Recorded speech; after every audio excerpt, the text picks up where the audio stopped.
The statements we're about to show you are from the Holy Quran, and is said to be the official, unchanged, pure word of God, revealed over 1400 years ago.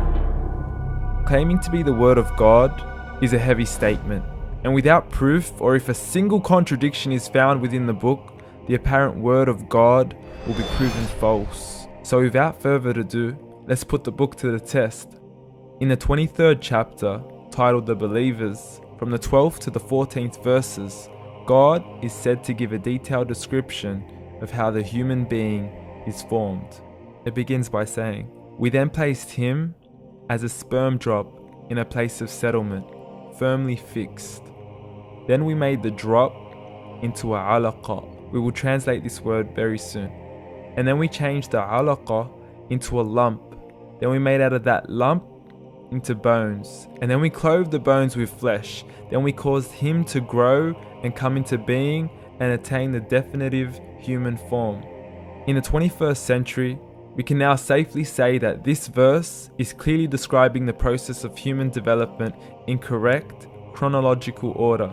However, what we should be paying attention to in particular is the second stage, referring to the development of the embryo.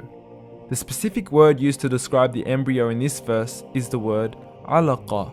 The word alaqa, when translated into English, can mean three separate things.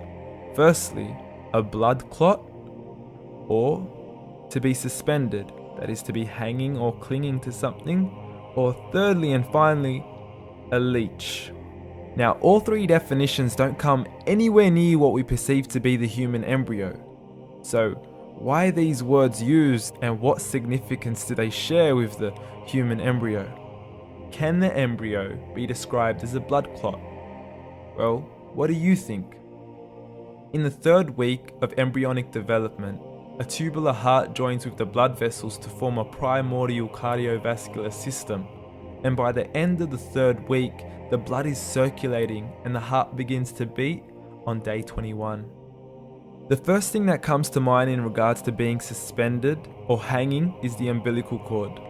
But we can't use that example because we are simply referring to step 2, before the baby has even formed. But we now know today that the umbilical cord is formed from the connecting stalk. And the connecting stalk is formed as soon as the embryo is formed. The embryo's connecting stalk has even been described by John Allen and Beverly Kramer as an object to suspend the developing embryo in the extra-embryonic column.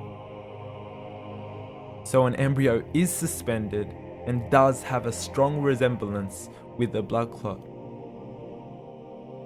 What on earth would an embryo have to do with a leech?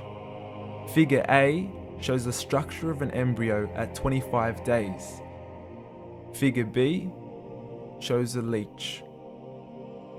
Now please note once again that the embryo in this stage is no greater than the size of a kernel of wheat. This is an X-ray of the embryo at 22 days. This is the internal structure of a leech. It's mind-blowing stuff, but you still haven't seen anything yet. This is the head of the embryo at 22 days. The detail you are seeing right now is absolutely impossible to be seen with the human eye and can only be seen with a microscope. This is the back end of a leech. There's no other words used to describe this other than mind-blowing. The pictures we have shown you are impossible to be seen with the human eye or even to be predicted by the human mind. Once again, the verses we have shown you were revealed over 1400 years ago to a man who couldn't read nor write. Are these the words of God? Descriptions of the human embryo in the Quran cannot be based on scientific knowledge in the 7th century. The only reasonable conclusion is that these descriptions were revealed to Muhammad from God, from God, from God, from God.